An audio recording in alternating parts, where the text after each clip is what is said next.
Pues hola, muy buenas tardes a todas y a todos. Es un placer, como siempre, ver una librería llena de gente. A mí me parece maravillosa como editor y me imagino que los libreros también se sentirán muy a gusto viendo una librería, insisto, llena de gente para adquirir o disfrutar de una presentación.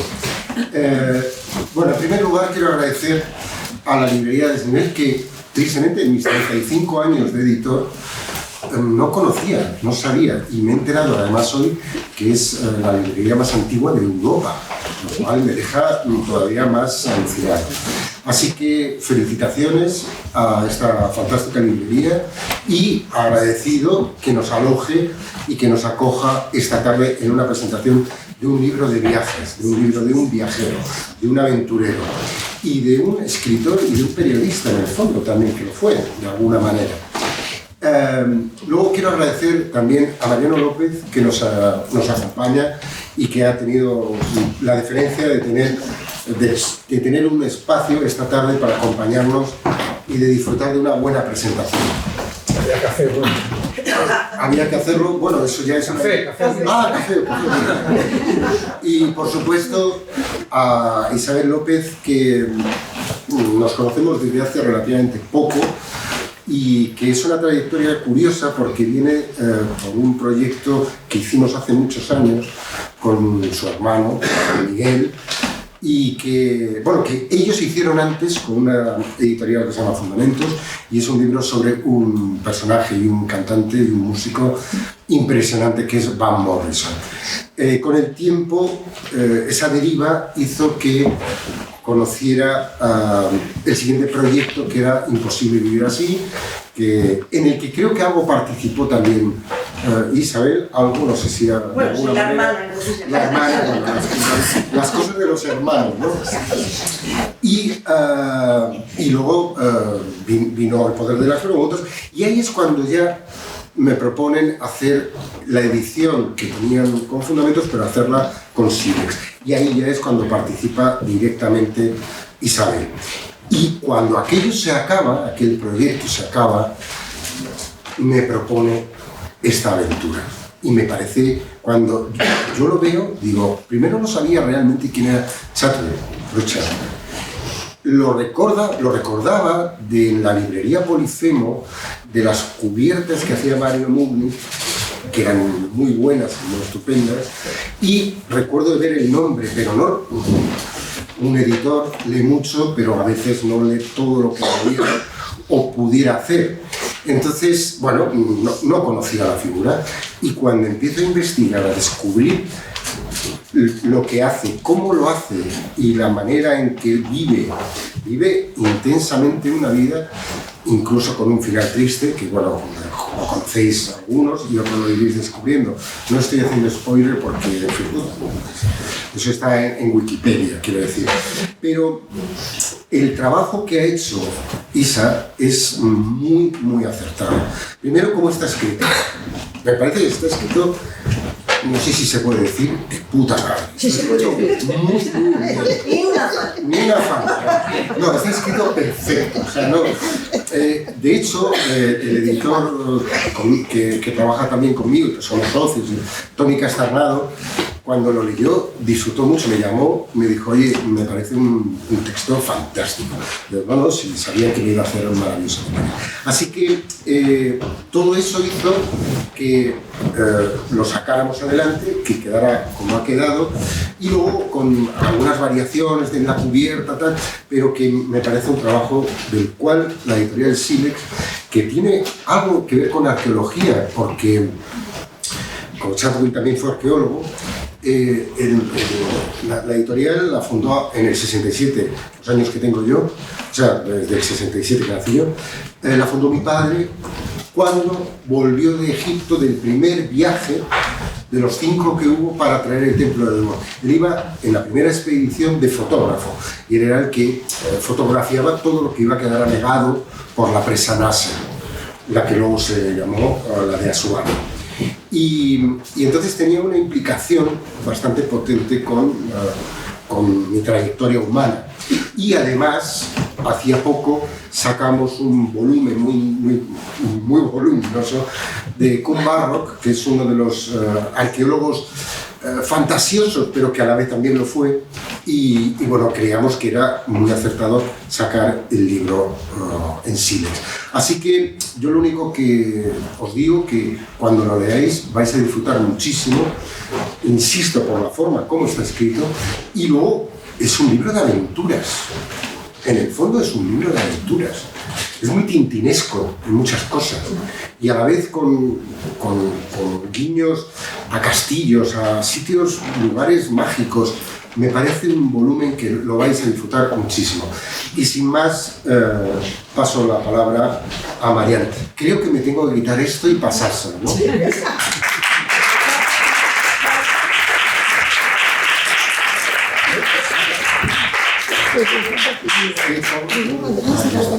Pero vamos a preguntar, hablar y ¿no?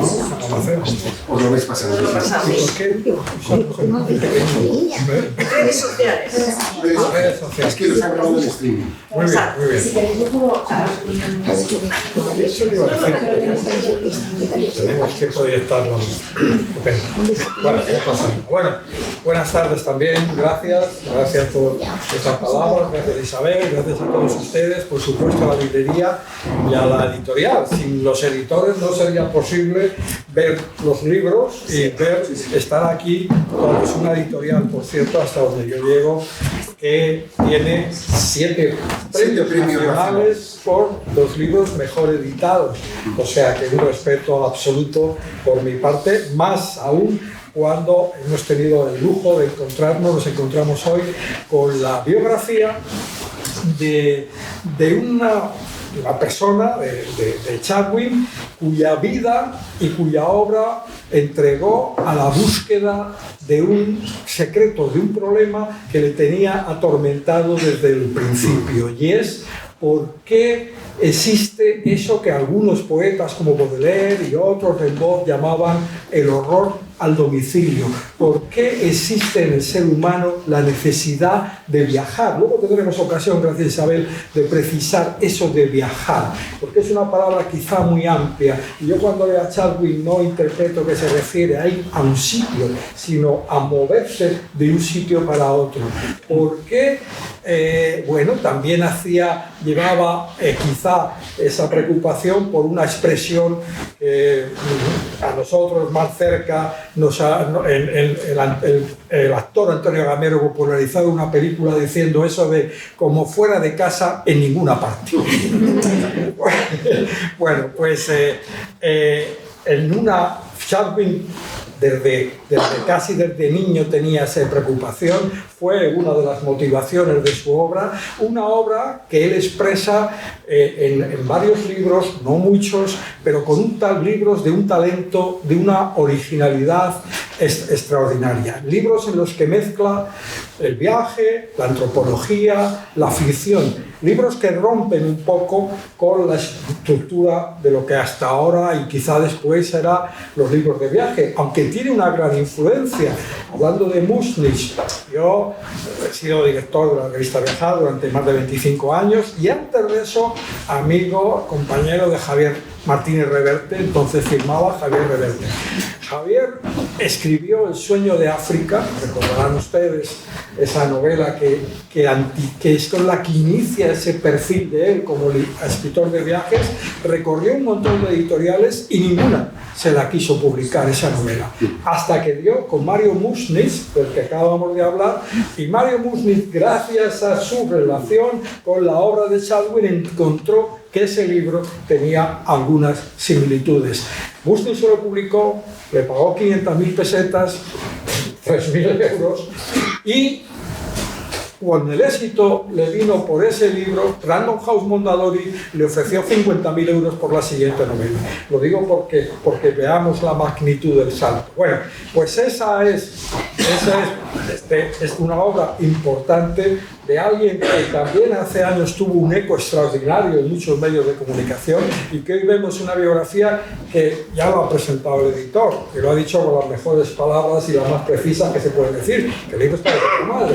Yo ahí ya, yo soy usera, ahí ya me descubro como la mejor definición. A mí me parece también importante destacar que hay una precisión en el trabajo con lo que Isabel recorre la obra literaria, recorre la vida buscando las claves, lo trata, como yo digo, con la precisión y con el cariño quizá de un joyero. Es algo muy especial, lo va bordando cada vez como si le diera forma, digamos, como si estuviera tallando un diamante. Es un libro ágil, entretenido, divertido, que nos acerca a un mito y que nos acerca a una obra que en definitiva es fascinante. Yo, si me permiten, lo primero que quería preguntar a Isabel es ¿por qué le fascinaba? Le ha fascinado porque se nota en toda la obra y el mero hecho de haberlo publicado. ¿Por qué te ha fascinado la obra de Charlie? Bueno, pues sí, a las redes sociales que nos escuchen. Bueno, lo primero, antes de contestarte, gracias por estar aquí de pie, o sea, gente de pie. ¡Qué maravilla!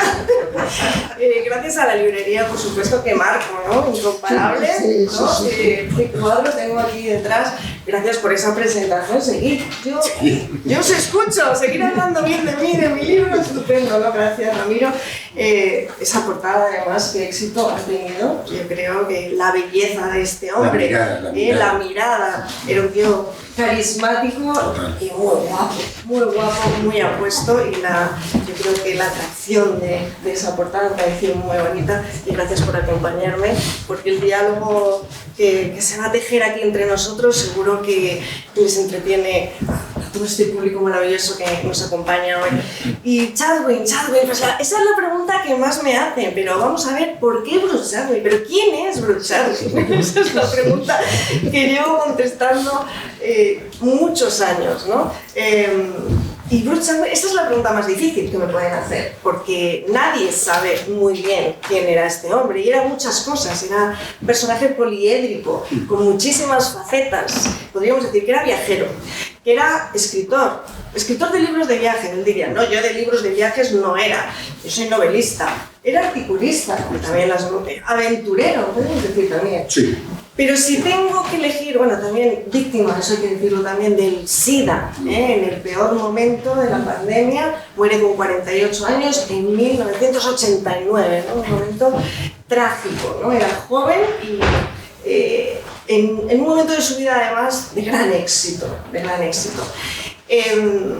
Pero si yo tengo que elegir una definición para este personaje, uno de los escritores más brillantes, ¿no?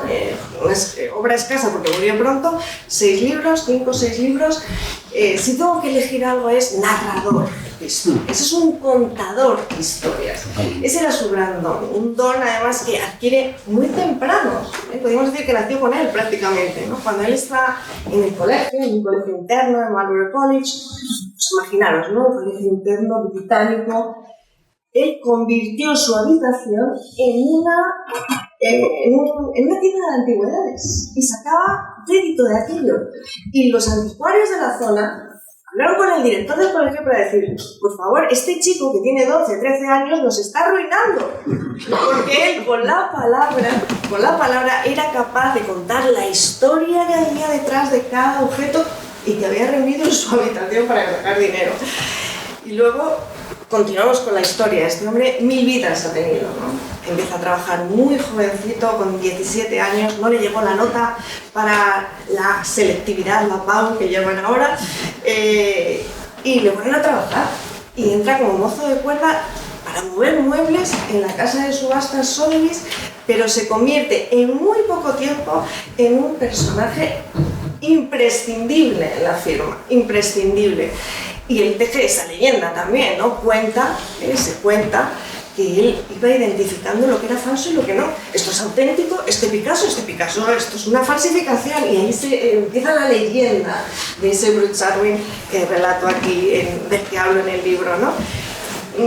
Y su vida podría haber terminado ahí, digamos, ¿no? Podría haber tenido éxito, se convierte en un director de la casa de subastas, uno de los imprescindibles, pero lo abandona todo para irse a Sudán siguiendo la estela que decíamos de los poetas, de Rimbaud, yo me voy, ¿no? Para preguntarse un poco ¿qué hago yo aquí? ¿No? Pero él se marcha allí a África y descubre en una tribu nómada, bueno, esto era una ceguera que le sobreviene psicosomática, que tampoco sabemos si es verdad o mentira, ¿no?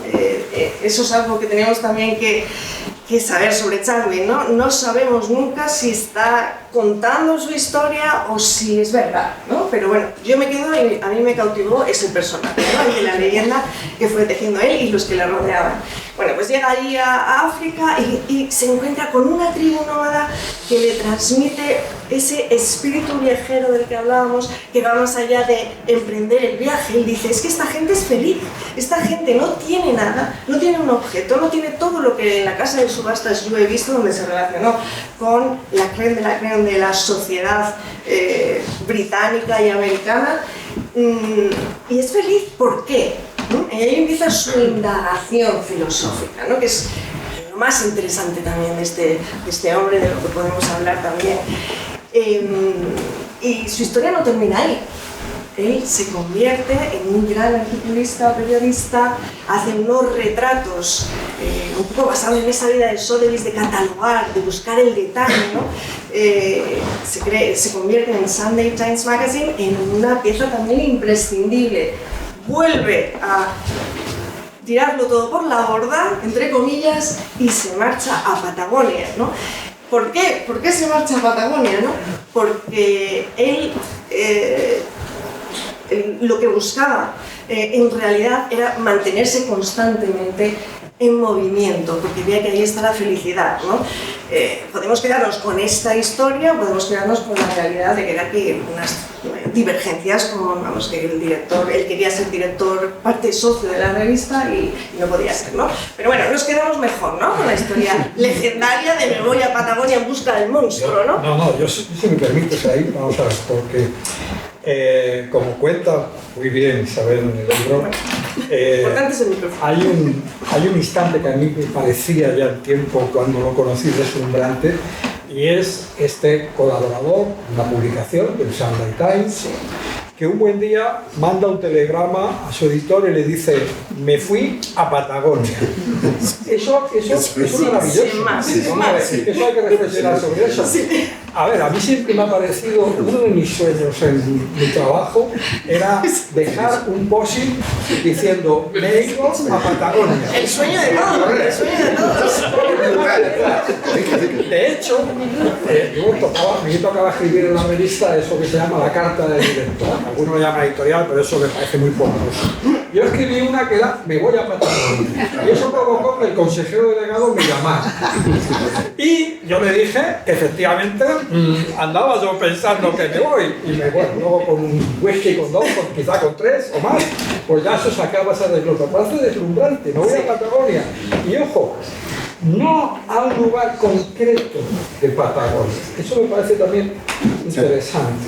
No a una Patagonia que podríamos llamar definida por lo que es el contorno administrativo de la provincia, tanto en Argentina como en Chile, sino a una Patagonia que tiene algo también mítico, ¿no? Sí.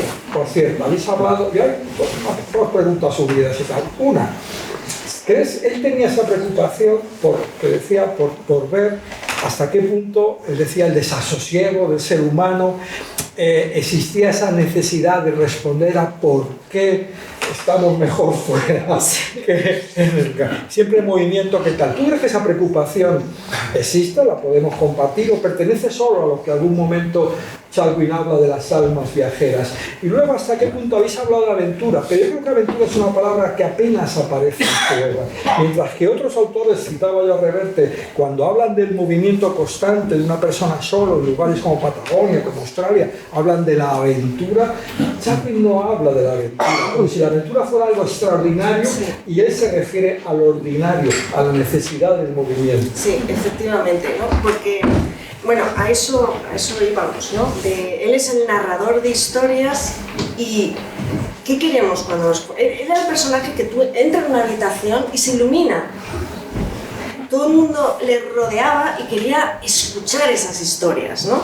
Y esa curiosidad que tenía unido a que contaba muy bien sus anécdotas desde el más niño, cosas que le ocurrían en la vida, hasta yo diría que aventuras, también son aventuras, ¿vale? Porque partir simplemente puede ser una aventura porque no sabes dónde vas, ¿no? No las llaman. Sí, pero bueno, al final...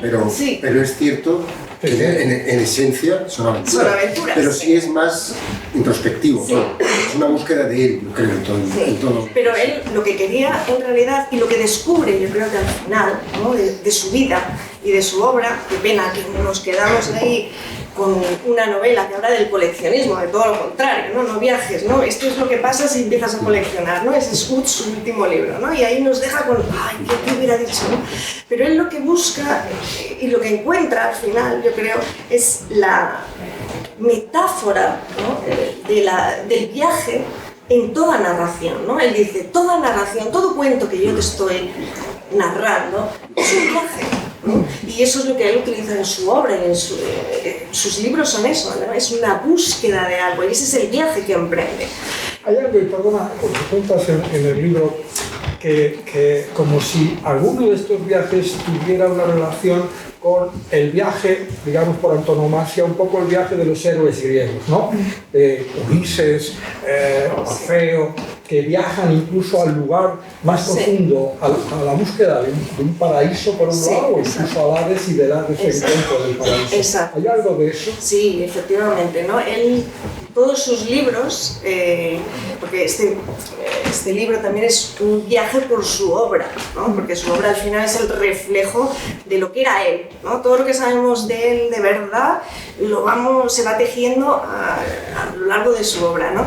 Y es el viaje del héroe, ¿no? Y cuando va a Patagonia va en busca de la bestia. ¿Y quién es esa bestia que está en la cueva, ¿no? La excusa es el trozo de brontosaurio que estaba en la vitrina de la casa de sus familiares y él dice, yo voy a buscar esa bestia, ¿no? Pero es el viaje a la cueva, ¿no? Porque él tenía mucho que ocultar, ¿no? Su familia no sabía que era homosexual, ¿no? Pues había una bestia dentro de él que quería salir, ¿no? Y ese viaje a Patagonia es el viaje del héroe que sale en busca de esa bestia legendaria. Él lo hace con ironía, ¿no? Porque lo que encuentra en la cueva de Patagonia pues era nada, era al final un perezoso que se habían encontrado allí, que lo habían despedazado y su tío se lo llevó a su abuela y ya está, ¿no? Y tiene gracia contándolo también, ¿no? Pero efectivamente, ¿no? Es el viaje del héroe, ¿no? Yo emprendo mi viaje para volver siendo otra persona y eso es además lo que él hizo, ¿no? Porque después de Patagonia dice, sí, ¿me llamáis que soy escritor de libros de viajes? No, perdona, yo soy un novelista, entonces nos escribe una novela, ¿no? Es decir, se había convertido ya en otro hombre, se había desprendido de esa etiqueta de escritor de libros de viajes porque él siempre quería cambiar, él quería el movimiento en el sentido más original, ¿no? Él pensaba, cuando se estaba muriendo en los últimos momentos de su vida, que si recuperaba sus piernas y podía caminar, él iba a vivir. O sea, en el momento en el que vio que ya no podía moverse, ahí estaba la muerte, ¿no? Y de hecho, los últimos estudios médicos dicen que si viéndote cómo andas, ya te dicen más o menos cuánto te queda de vida, ¿no? Eso es un poco lo que quiere contar. No, tú andas muy bien, andas súper bien, no te preocupes. Bueno, por eso hay que efectivamente. Aquí todos han pasado. Pero, es decir, la vida se construye en el movimiento, no en el estancamiento. Y eso de él estaba seguro de ello. Hay una obra, hablamos en la Patagonia, que es una obra que a muchos no conocimos, efectivamente nos deslumbra y tal, pero digamos su obra más rotunda, la que es calificada como una obra maestra, es Los trazos de la canción. Y ahí en Los trazos de la canción es, siguiendo tu libro, donde eso que son preguntas ya van más allá y encuentra respuestas y valoraciones, no solamente respecto al movimiento, sino también respecto a la salud y a la felicidad. Sí. Esa es la gran obra, claro, que la celebra, digamos, todos los escritores de viajes y de no viajes, porque entre sus amigos tú citas a Salman Rushdie, a Werner Herzog. Sí, estaba rodeado de grandes intelectuales, ¿no? Efectivamente, Los trazos de la canción que yo lo recomiendo, siempre me dicen, ¿qué libro me leo? Bueno, pues Los Trazos de la Canción es la biografía espiritual de Bruce Chatwin y hay que leerlo, y además es que dibuja el mito de la creación aborigen australiana de una manera magistral, ¿no? Que bueno, cuando yo fui ahí investigando sobre el libro, que fui a Australia, me uno con un profesor de la Universidad de Queensland, y yo fui ilusionada, diciendo, es que estoy escribiendo un libro sobre Bruce Chatwin y bueno, estoy encantada de cómo este hombre ha mostrado el mito de la creación. Y me dice, ¿pero qué dices?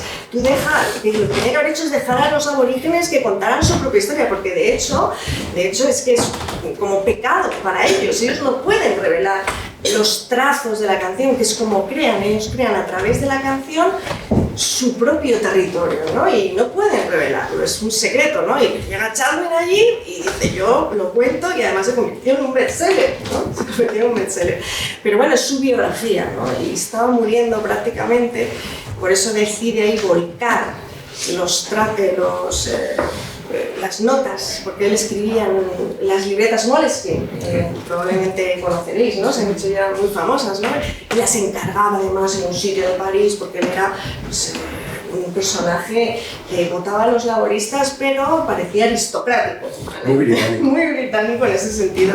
Y entonces ve que le queda poca vida y decide volcar ahí en Los Trazos de la Canción, en el libro, todo lo que él había recopilado leyendo a los poetas, citas, estudios sobre el movimiento, sobre el viaje, sobre que debemos caminar, que debemos movernos, las disyuntivas, sedentarismo o nomadismo, somos lobos o somos corderos, ¿no? Todas estas cosas de las que él había estado investigando a lo largo de toda su vida, ¿no? Y los vuelca ahí, luego afortunadamente vivió ahí un poquito más para darnos otro libro más, ¿no? Y referente al salón de los intelectuales, pero por ejemplo, el cine. El cine en su vida es otra parte importante. Y los poetas también. ¿Cómo gestionaba él todo eso? Bueno, él era un intelectual erudito, tenía complejo de no serlo, tenía complejo de no serlo porque no fue a la universidad. Entonces cuando se marcha de Sotheby's, vuelve de su viaje, etc., y dice, yo quiero estudiar, yo tengo que ir a la universidad, ¿no? Había una agenda de contactos gigantesca, se había instruido pues, de las conversaciones que había tenido con los grandes artistas de su tiempo, ¿no? Y se estudia arqueología, ¿no? Pero ahí ve que los objetos estaban todavía más presentes que lo habían estado en Sotheby's, entonces decide abandonarlo también, ¿no? Entonces ya se hace periodista, etc. Pero era un gran lector, siempre con el complejo de que debo saber más, ¿no? Debo saber más, pero enamorado de la literatura rusa, sus escritos también beben mucho, más que escritura británica, de carácter británico, yo diría que es más afrancesada, ¿no? Así lo nombran, por su manera de disertar, ¿no? Y muy minucioso con su lenguaje, como narraba, ¿no? Era como pequeñas joyas, ¿no? Hasta que él construye sus frases, sufría, ¿no? Sus editores hablaban de eso, que cada palabra la buscaba hasta encontrar el término preciso que definía lo que él quería, ¿no? En su libro de El Virrey de Uday, que habla de un traficante de esclavos, ¿no? Es como lo contrario del nómada, el traficante de esclavos que quita la libertad, ¿no? a las personas, y allí tuvo un lenguaje como excesivo, ¿no? Y sí, se rodeaba de los intelectuales, era parte de eso, un programa que salió en la televisión hablando con Borges, ¿no? Ese era el nivel que tenía, su amigo era Salman Rushdie, Martin Amis, otro gran escritor con el que se codeaba, que en principio pues decía, Chatwin, a ver, porque era muy famoso, ¿no? Era famoso hasta el punto de que había gente que se hacía pasar por él en el Peloponeso, como era un tío guapo, pues decía, yo soy Bruce Chatwin, y ligaba, ¿no? Porque decía, yo soy Bruce Chatwin, pero no era, ¿no? Era famoso hasta ese punto. Brad Pitt en redes sociales. Sí, bueno, también, hablando de los trazos de la canción, él también, digamos, vindica, como diría Borges, la renuncia, el alejamiento de la que podríamos llamar las posesiones. Cuanto más tienes, más tenues. En eso enlaza con algunas corrientes de la antropología, ¿no?, en las que hablan a mucho mejor. No, los dos. Bueno, yo te lo sugiero. No, sí. Con los dos a la vez, ¿no? Sí, Pues otra cosa. A ver, uno que le gusta el rock and roll, pues se siente cómodo. Eso es... Bueno, entonces, no, yo decía, esa interés, cuando hablábamos del secreto de la felicidad, el movimiento, pero también el desprendimiento, ¿no? Sí, efectivamente, que además eso es lo que él hizo, ¿no? Desprenderse de los objetos. Él tenía una agudeza visual increíble. Cuando estaba en Sotheby's, de descubrir cosas que no eran auténticas, descubrirlas simplemente con mirarlas, pero luego además elegía aquellos objetos muy simbólicos de una idea que él tenía en la cabeza sobre lo que era la vida. O sea, al final se rodeaba de muy pocas cosas, pero vitales, ¿no? Pero su último libro, que es Uts, que trata sobre el coleccionista compulsivo, ¿no?, que tiene unas figuritas de Mason de las que no quiere desprenderse, ¿no? Al final es un alegato a eso, a que tú, cuantas menos cosas tengas, más feliz vas a ser, ¿no? Porque él perseguía la felicidad de la sonrisa de esa tribu con la que había estado. Y eso es lo que busca, desprenderse, porque si tú viajas ligero, vas a llegar más lejos, ¿no? Vas a poder moverte con más soltura, ¿no? Y él reivindicaba el tener pocas posesiones y se rodeaba se desprendía de ellas, ¿no? Tenía muchísimo gusto para reunir joyas, verdaderas joyas, muy sencillas, pero también la capacidad de, bueno, por ejemplo, cuando poco antes de morir le regaló a Werner Herzog, que hablabas del cine, ¿no? Era muy amigo de Werner Herzog y, bueno, se conocieron en un aeropuerto y estuvieron 48 horas hablando y a partir de ahí se hicieron íntimos amigos. Y le dejó uno de los objetos de los que nunca se desprendía, que era su mochila, ¿no? Ese era un objeto imprescindible, diseñada por un especialista en pieles y tenía los bolsillos exactos donde meter lo que él necesitaba, diseñado hasta ese punto, ¿no? Y esa es la mochila que le regala a Herzog antes de morir, como le dice: tú, que también eres montañero, viajero, te regalo esto. Además luego cuenta, podéis ver el documental de Herzog sobre Sadwin, maravilloso, donde cuenta que le salvó la vida esa mochila, ¿no? Porque estaba en una tormenta y se sentó encima de la mochila, entre la ventisca y sentado, y que aquello le salvó, la mochila de Sadwin le salvó la vida, ¿no? Pues ese es el objeto a conservar y que hubiera conservado siempre, como sus cuadernos de notas, otro de los objetos que él jamás se hubiera desprendido de eso, ¿no? Pero elegía efectivamente con muchísimo cuidado aquello que no era una carga, porque había que desprenderse. A mí me recordaba esa reflexión. Ahora, por ejemplo, libros como los de Yuval Harari, el que se ha hecho famoso ahora por libros de antropología, en el que distingue precisamente entre el nómada y el sedentario, en el salto, digamos, de los pueblos nómadas del Neolítico a los pueblos agricultores, y cómo los agricultores sedentarios empiezan a estar preocupados por la cosecha del año que viene. Empiezas a tener preocupaciones que no tiene el que tiene que alimentarse a diario. Eso yo, de una manera, y perdón por el ejemplo personal, yo he sido reportero de agencia, que me preocupaba todos los días por alimentar las noticias. Y eso, bueno, pues tiene su carga de estrés. Y luego pasa un dominical y luego pasa una revista de viajes mensual. Y yo ya tenía miedo de ir a un anuario, porque digo, joder, cada vez estoy más estresado pensando en lo que va a venir, pensando, proyectando los males de dentro de 3 meses. Mucho mejor cuando esa, como yo decía, esa vindicación del nómada y del movimiento que también acompaña su vida, entre otras razones porque nunca encontró un lugar exacto en el que refugiarse a escribir, cambiado. Exactamente, ¿no? Porque él creaba el movimiento, ¿no? Y incluso si hubiera estado aquí con nosotros, no podría estar sentado. El movimiento era intrínseco a él, ¿no? Se movía constantemente, y para crear De ahí la torre en la Toscana, ¿no? Hay un artículo precioso que se llama La torre en la Toscana, además es un artículo que especialmente significa mucho para mí porque es mi unión a lo que luego ha significado Bruchsal para mí, ¿no? La torre en la Toscana es un lugar para crear, ¿no? Y buscaba ese lugar constantemente, pero llegaba a la torre en la Toscana y se marchaba, ¿no? Bueno, tuve el placer además de llegar a esa torre en la Toscana, acompañado de Sancho y de Pablo, siendo muy pequeñito, de mi hijo, y casualmente estábamos en Florencia, ya sabes, y nos acercamos a esa torre en la Toscana que se ha convertido ahora pues, en un sitio de retiro para escritores, ¿no? Pero en su momento pues, era simplemente la casa de su amigo, de la baronesa Montessori. Los Montessori eran amigos, esa era la gente con la que se movía, los aristocráticos con los que se movía Bruchsal, y ese lugar que pudimos fotografiar, las fotografías están en el libro que se pueden ver, su habitación, etcétera, ¿no?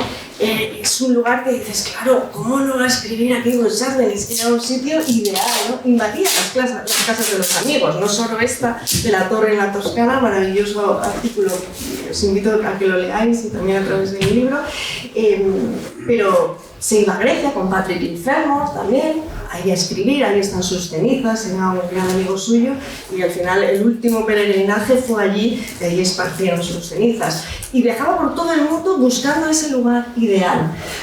Pero volvemos a lo mismo, es buscando, ¿no? Chadwell siempre estaba en busca, yo creo que de esa bestia. El primer viaje que emprende verdaderamente como escritor, al final era un viaje vital, en busca de sí mismo, y qué lástima que solo llegó hasta los 48, porque ¿qué otras vidas hubiera tenido este hombre, ¿no? ¿A dónde hubiera saltado, no? Era un hombre capa, ¿no? Se iba quitándose capas para encontrarse. Sí, o poniéndoselas. O poniéndoselas también. Iba como creciendo, cada vez crecía más. Sí, pero decía, me quito esta, hecho ya esto, y él crecía de esa manera, ¿no? Eso es, sí, en España, es verdad. Pero buena idea esto. Sí, muy buena idea. Perfecto. No, pero me refería al concepto capa como una cebolla porque se va desprendiendo para encontrarse a sí mismo. Es una constante en todo su viaje, en todo su trayecto, en todo su tránsito, ¿no? Es una forma de ir creciendo y de encontrarse a sí mismo. A mí eso es lo que me ha fascinado de la figura de él. Sí, sí. Yo sinceramente también creo que, aparte de ese proceso personal, también a la obra de Chadwell, en el libro, hay, digamos, recetas para otros. O sea, yo por eso empezaba preguntando que no es solamente esa preocupación por el movimiento, por la felicidad, esa certeza de un desasosiego que te invade era un problema personal, solo, es un problema de otros. Por ejemplo, de lo que él llamaba el alma viajera. Hay un detalle que me gustó mucho que cuentas en el libro y tal, y es que habla de cómo reconocer almas viajeras. Y él hablaba de su tía y decía, es un alma viajera seguro solo por ver con qué delectación pronuncia palabras como Xanadu o Samarcanda. Ya se le llena, ya añadiría con el placer con que mira los mapas, que es otra señal. Es algo especial. Fíjate, y en el libro de Patagonia, por ejemplo, que es toda una invitación a ese mundo en el que la mayor parte, hasta donde yo llego, de los viajeros que van, se mueven. Por la carretera número 3, él coge varias historias de lugares diferentes, ¿no? De la prisión de Ushuaia, la anarquista, la historia, de Bruchsal, de Bad Cassidy y Sandals Kids, que no estuvieron exactamente en Patagonia, sino en lo que hoy es otra provincia, y lo del perezoso es otra historia. Pero ese es un universo en el cual a la gente que movimiento. Perdona, ahora que ha sido Fitur, hablaba yo de esto con algunos compañeros allí y algunos operadores, de cómo la publicidad de viajes generalmente te remite a un lugar. Te dice, mira, aquí vas a estar feliz. Y seguramente de lo que estábamos hablando y de lo que dice Chadwell, no, ahí no. Si te mueves es cuando vas a encontrar esa felicidad que buscas. Sí, sí, efectivamente. Además es cuando va a Patagonia, cuando va a Australia, a Praga, a Brasil, él va a su Brasil, a su Patagonia, y de eso le acusaban muchísimo de mentiroso, ¿no? Los de Patagonia se enfadaron muchísimo, dijeron, pero vamos a ver, ¿por qué me has retratado así? Porque bueno, eran secciones, como dices, el libro, él era muy cinematográfico, bueno, era como un fotógrafo, hay un libro de fotografía suyo precioso que tenía un ojo, como he dicho, especial para captar imágenes estáticas preciosas, y eso también lo hacía en su obra, ¿no? Y en Patagonia es eso, es también como fotos de distintos momentos, pero claro, la gente no posaba tal y como la gente, efectivamente, bueno, lo podéis ver luego en el libro, ¿no? Sí, exacto, ¿no? Es más que transmite algo con esa foto, ¿no? Un ojo especial. Y son secciones, son 97 fotografías, 97 secciones donde al final lo que dices, ¿no? Como que dice, son los viajeros de los que se quedan en Patagonia, son exiliados, ¿no? Habla también mucho del exilio, de los que se han marchado pero que al final echan de menos el hogar, ¿no? Porque eso es también lo que le pasaba, al final tenía que volver a Gales, Gales era su hogar, ahí es donde, en las colinas, es otro de esos libros, ¿no? Que habla de esa zona de Gloucester, entre Gales e Inglaterra, tan maravillosa. Ahí encontró su hogar, ¿no? Con una casa que construyó, rodeado de amigos, ¿no? Pero hace también siempre, en todos sus libros habla de los viajeros, también en su familia, los viajeros, y los que se deciden quedarse en casa, ¿no? Siempre con esa disyuntiva, los que coleccionan y los que no, los que se quedan al lado de la estufita y no salen, ¿no? Y los que miran por la ventana y salen por la ventana corriendo, ¿no? Siempre buscaba eso, Caín o Abel, ¿no? Lo que se decía del lobo o el cordero, ¿no? Con el Chadwick siempre tenemos que decidir en qué terreno estamos, ¿no? Defínete, ¿dónde estás, no? Y ese es un rasgo maravilloso. Hablabais del estilo antes, y yo creo que en algún momento comentas la atracción que tenía por Hemingway, que es algo que algún otro escritor, como por ejemplo Leguineche, Manu Leguineche, que lo ha contado. Leguineche, saben ustedes, tiene un libro que para algunos es el libro canónico de los libros de viaje, que se llama El camino más corto, que algo tiene que ver con Chalwin en la medida que hay una tesis implícita, y es que el camino más corto, es decir, habla de la vuelta al mundo que realiza con unos aventureros, y que esa vuelta al mundo es el camino más corto para conocerse a uno mismo. Y la atracción por Chalwin, Manu la contaba siempre diciendo solo una palabra, que Hemingway buscaba palabras de $1 para hacer obras de $100, mientras que había otros que hacían justo lo contrario, con palabras de $100 sí, terminaban haciendo una obra muy pobre. Sí, porque, bueno, a ver, yo creo que también el oficio, él lo había, su oficio de Sotheby's, que era de catalogar, ahí estaba muy acostumbrado a ser muy económico con el lenguaje y a elegir la palabra perfecta, un verdadero joyero, ¿no? Tú tienes que elegir qué concepto va a describir esta obra de arte que tienes que vender en una subasta, ¿no?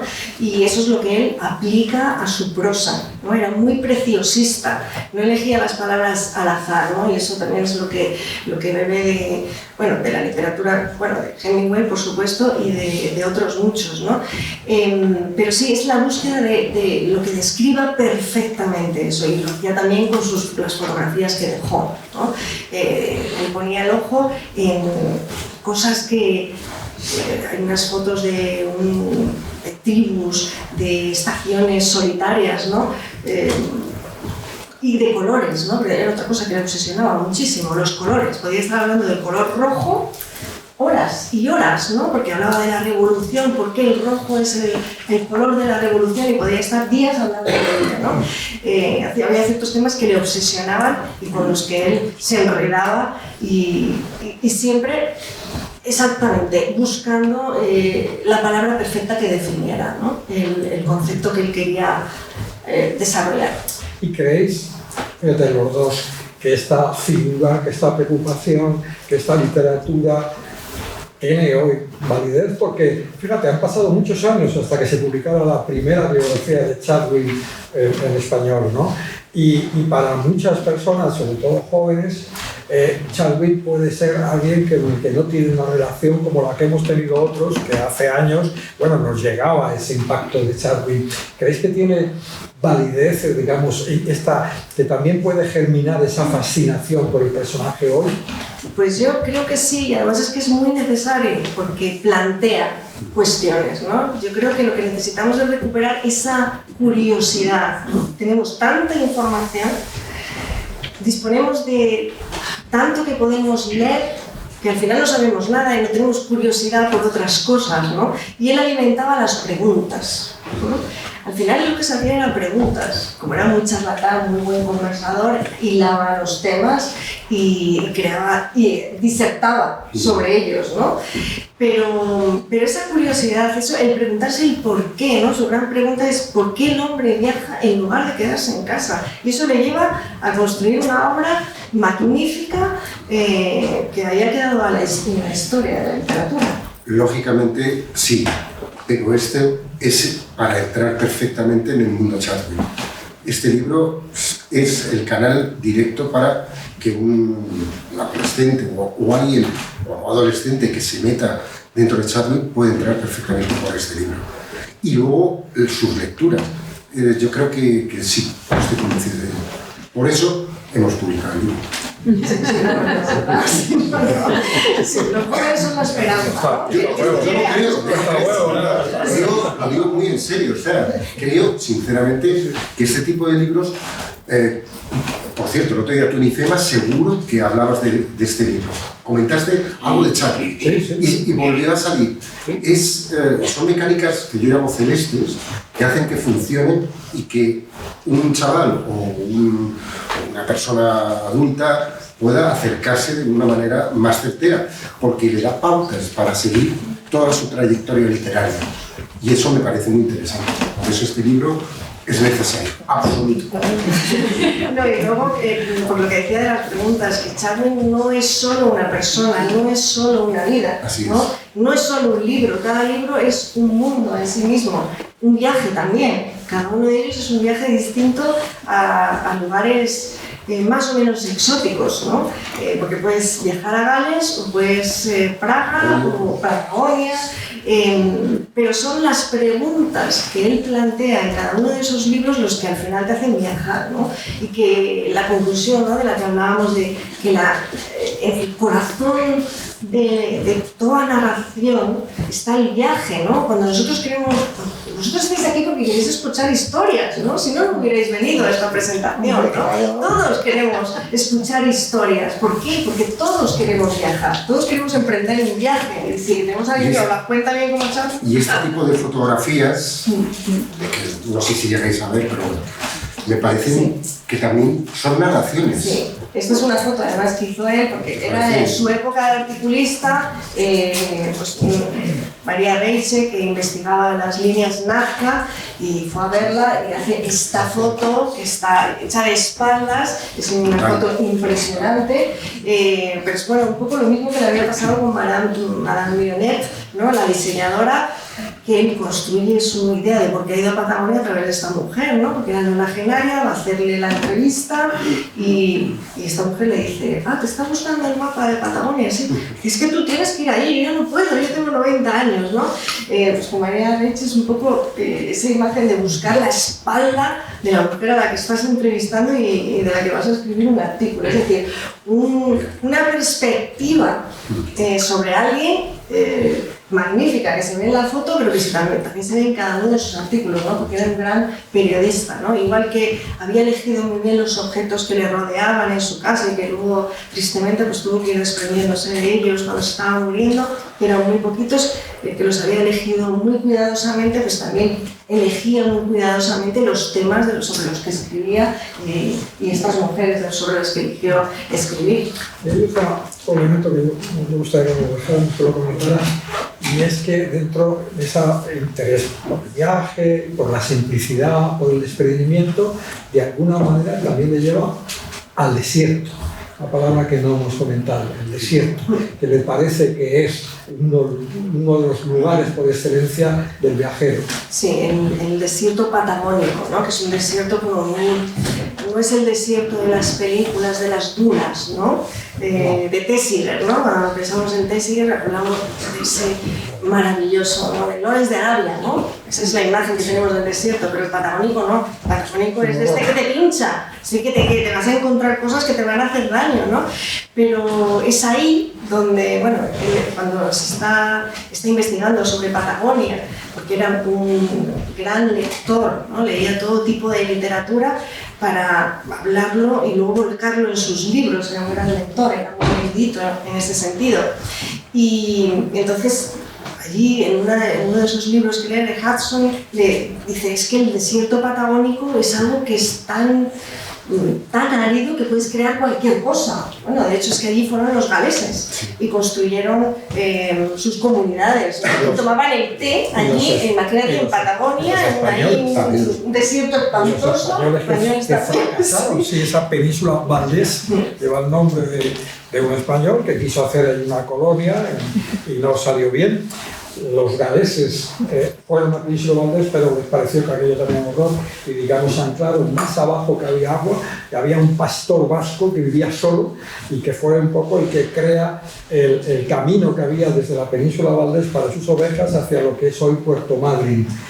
Y bueno, todos esos son paisajes administrativamente no se corresponden con la Patagonia, pero realmente te impresionan. Estar en esos lugares donde te acercas al mar y en temporada tú ves ahí saltar las ballenas en un mundo en el que parece que estás conectando con el Neolítico y que además, como te descuides y quieras atravesar la Patagonia, no ves nada. Nada me refiero, ni un matorral, ni una montaña, nada. Sí. Es algo muy, muy especial. Sí. Fíjate que ya hablando de Chalwin, hace tiempo, un premio que había grandes viajeros y tal, me acuerdo que dedicábamos ahí tiempo Rosa Montero, Luis Sepúlveda, con Mempo Giardinelli, para hablar precisamente de la Patagonia, Sepúlveda y hablar de Chalwin, que para ellos, para Rosa, igual que he dicho Javier y tal, era algo por sentía de devoción. Sí, y bueno, no iba a decir eso de lo salvaje, ¿no? Es como el reencuentro con lo más salvaje que puedes tener, ese tipo de desierto, ¿no?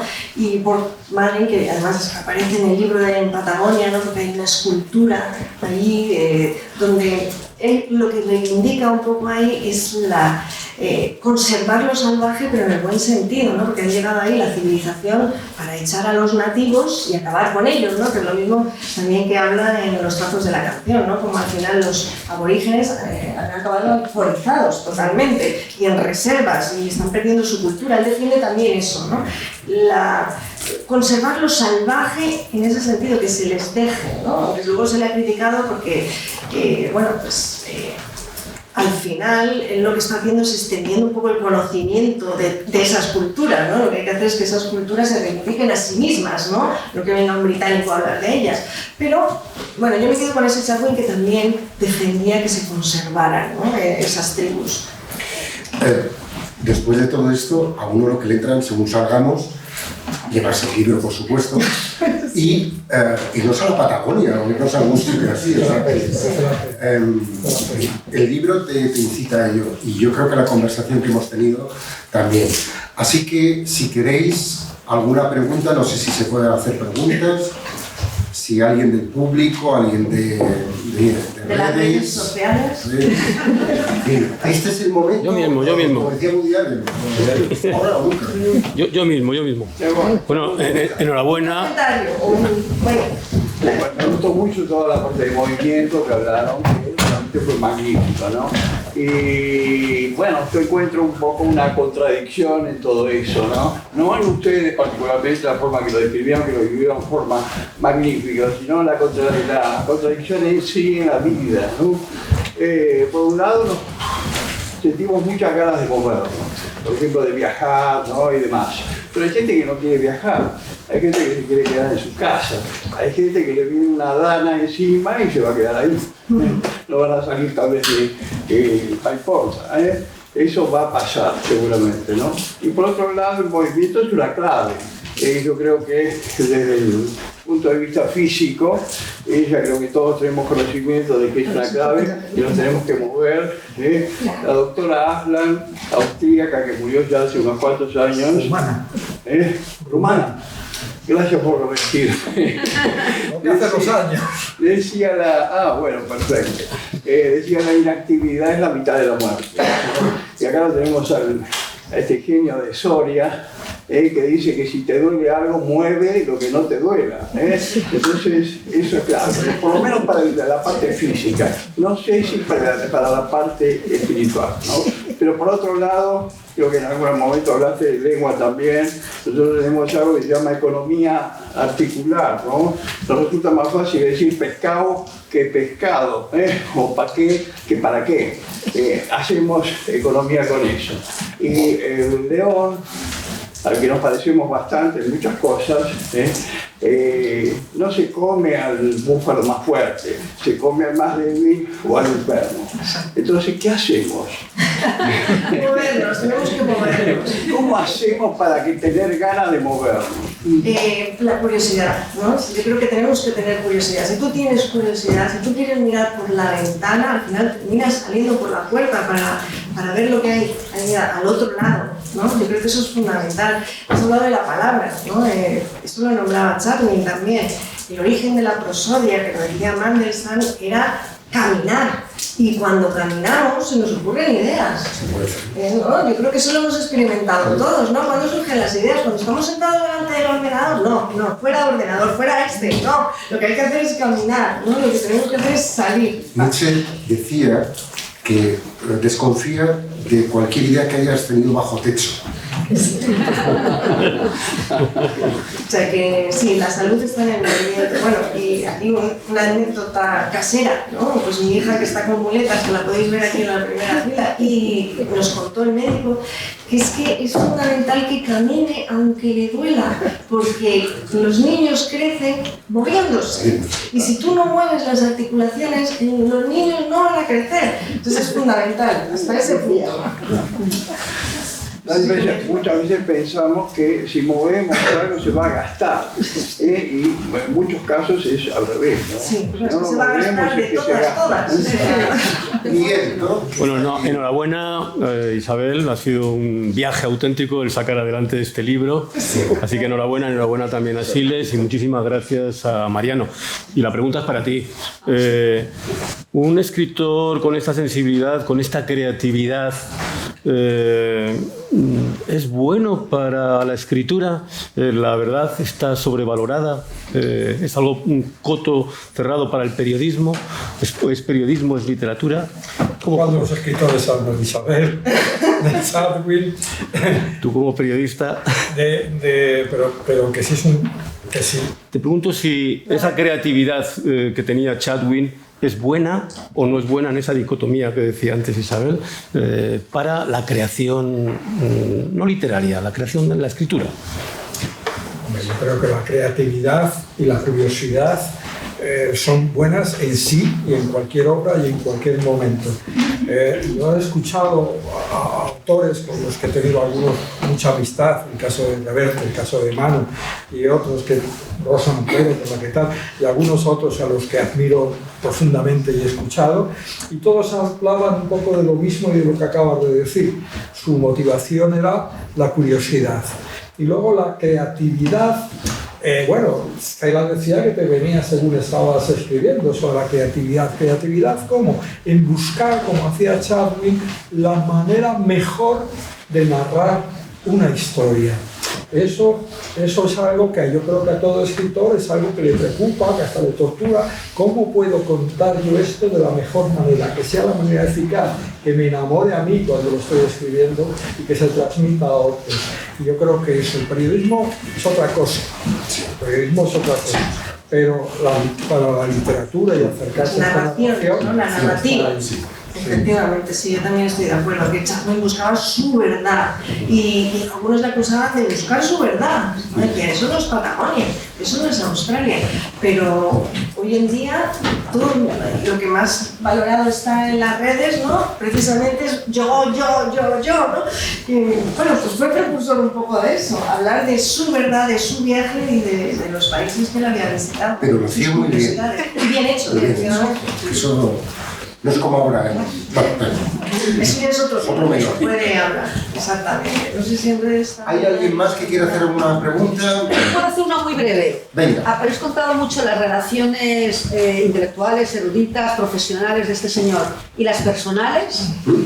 Bueno, pues mira, él estaba casado. Ya. Que decían, no, sus propios amigos decían, ¿cómo puede estar casado? Es que era abiertamente, no abiertamente gay, quiero decir que se notaba que lo era, ¿no? Todo el mundo lo sabía, pero estaba casado con Elizabeth Chandler, se casó, la conoció en Sotheby's, tuvieron pues sus altibajos, pero viajaron también muchísimo juntos. Y hubo una reconciliación final, tuvo muchos amantes, aristocráticos, artistas, bueno, Mike, el fotógrafo, Mapplethorpe. Mapplethorpe, que no me salía el nombre, novio de Patti Smith, ¿no? Hizo una fotografía de él increíble, ¿no? Que se cree que a lo mejor cogió el SIDA, que enfermó de SIDA por los escarceos, ¿no? Que tuvo con él, en fin, no sé, todo esto habría que ver, ¿no? Pero que bueno, en todo ese vaivén de relaciones al final vuelve con ella y es el que le cuida en sus últimos momentos, ¿no? Y era su esposa. ¿Y ella vive? Y ella vive. ¿Y te has entrevistado con ella o no? Sí que estuve con ella, además fui a unas conferencias en Oxford donde estuvo y él hablaba, estaba enamorado de... Bueno, es que todo el mundo se enamoraba de Chadwick al escucharle y por lo carismático que era, y era un bellezón. Entonces reunía una serie de características que hacían que se enamoraran de él, y esta mujer estaba perdidamente enamorada de él, del intelectual, del hombre, de sus viajes, de lo que suponía estar con Chadwick, de todo lo que trajo a su vida, y le cuidó hasta el último momento. Y fue la que llevó las cenizas a la casa del Patrilifermo, las esparció y sigue. Hay un premio Bruce Chadwick que ella ha promovido porque sigue enamorada de Bruce Chadwick, como os vais a enamorar todos vosotros, ¿eh? Tendría ahora 84 años. 84 años. Sí, exactamente. ¿Alguien por este lado? Que no, todo va focalizado por aquí. ¿Cachote? Yo creo que quiero ser simpático, ¿eh? Bueno, venga. Porque no sé si has tratado en el libro estos sitios que dijo que había estado y nunca estuvo, y esa gente que dijo que conoció y nunca conoció. Yo sé que yo estuve en Patagonia, en Alice Springs, por ejemplo, no, hablo de Australia, ¿no? Pero en Patagonia también, sí, porque me ocurrió lo mismo. Sí. Y en Alice Springs, donde cuenta sí, que conoció a gente ahí, sí, sí, no, me dijeron que no lo habían conocido. Bueno, sí, y en Patagonia también. Entonces yo entiendo que tuvo que tener las presiones de los editores, porque como el escritor pues produce mucho y produce muchos beneficios, y entonces va muy forzado, como también le ocurrió a Reverte y a Guinecha.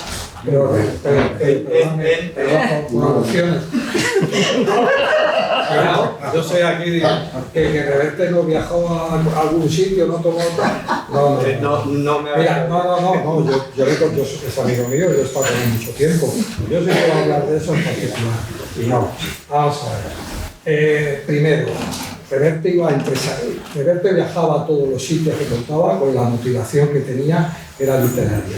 Guinecha era más periodista y, digamos, tenía otro tipo de motivaciones. Y en cuanto a las presiones, si Reverte hubiera aceptado las presiones de su editor, A, hubiera seguido escribiendo de África toda su vida. B, hubiera escrito un libro de viajes al año. No se hubiera metido ni con novelas ni con poesía, que era algo que odiaba a su editor, y de eso tengo yo una certeza absoluta. Tuvo que cambiar de varias cosas. Y en cuanto a los viajes, en algunos de los viajes que motivan su obra, por ejemplo el de Ulises o tal, ahí he participado yo directamente en la organización desde que nos conocimos cuando la guerra de Serbia. Entonces ahí sí me consta. Otra cosa diferente de Chadwick, que efectivamente reivindicaba su derecho a que la ficción, por así decirlo, formara parte de la realidad, como en la Odisea. Pero en literatura de viajes, pues, la ficción se puede recrear una situación.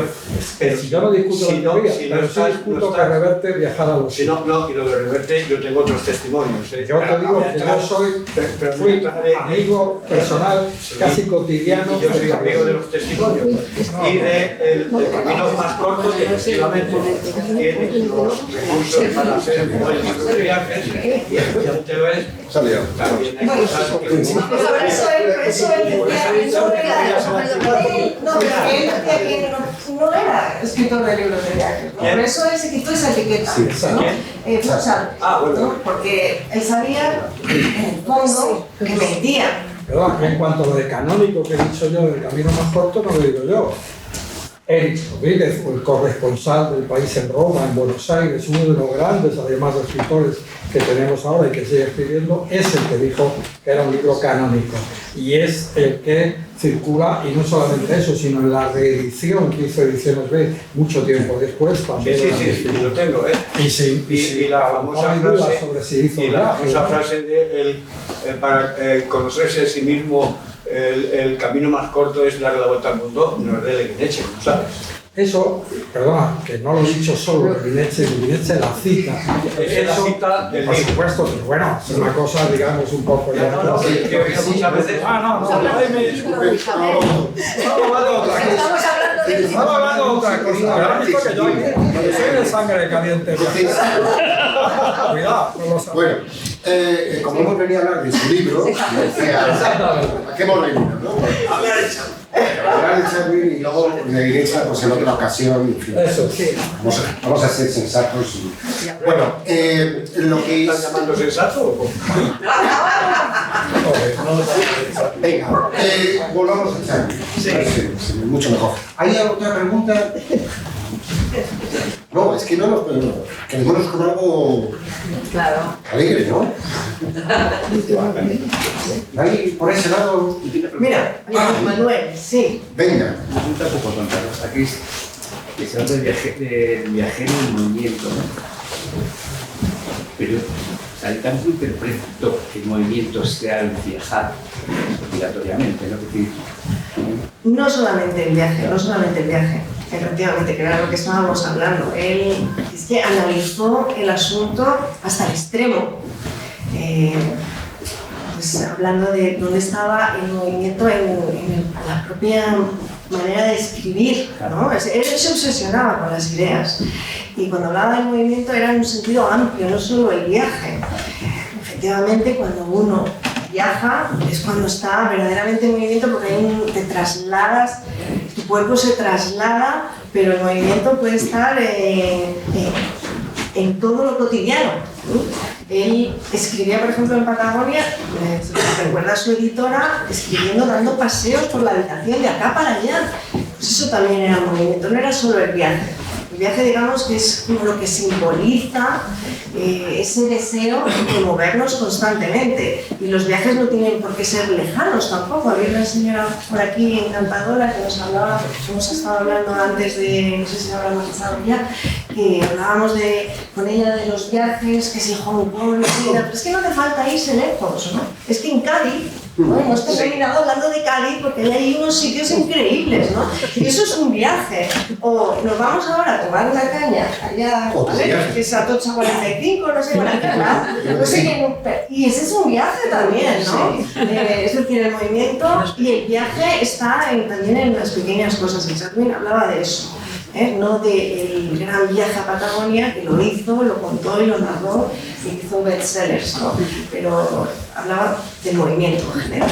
¿no quiere decir de que el movimiento un poco de la ¿Alguna pregunta más? Sí, una por aquí. Venga. Vamos a ver, primero gracias por ese libro que has escrito. Vosotros dos, Mariano, Eugenia, ha sido un buen fichaje para... Sí, ¿verdad? ¿Verdad que sí? A los amigos. Yo ya le conocía de otras veces y bueno, para viajar es otra cosa, ¿no? Que cuando nos cuenta un viaje, es un viaje de videoclips, de redes, de ir, ver lo que todo el mundo ve y volver. Así que agradecer el que yo estoy convencido, que el próximo viaje que haga va a estar basado en la curiosidad, ¿no? Exacto. Eso es lo que se hace de Patagonia. Creo que, gracias, Javier, porque eso es justamente, ¿no? La curiosidad que hemos perdido. Es que ahora cuando pensamos en el viaje, a lo mejor muchos de vosotros ya sabéis dónde vais en verano. ¿no? Que a lo mejor ese viaje que vais a hacer en verano ha surgido de la curiosidad. Genial. Pero es que ya no es así, es un producto, ¿no? Un acto de es consumo. un acto de consumo. Tú dices, ¿dónde tengo que ir? Ya no es, no tienes esa llamada ahí en el sitio, ¿no? Ese es el problema. Yo creo que la chispa tiene que estar en eso que has dicho. Y me encanta que te lleves ese mensaje. Entonces, es que algo hecho bien, ¿eh? Es la curiosidad, que eso es lo que te mueve, la curiosidad, efectivamente. Gracias. Ese es el cierre perfecto. Muy bien. ¿No? Pues,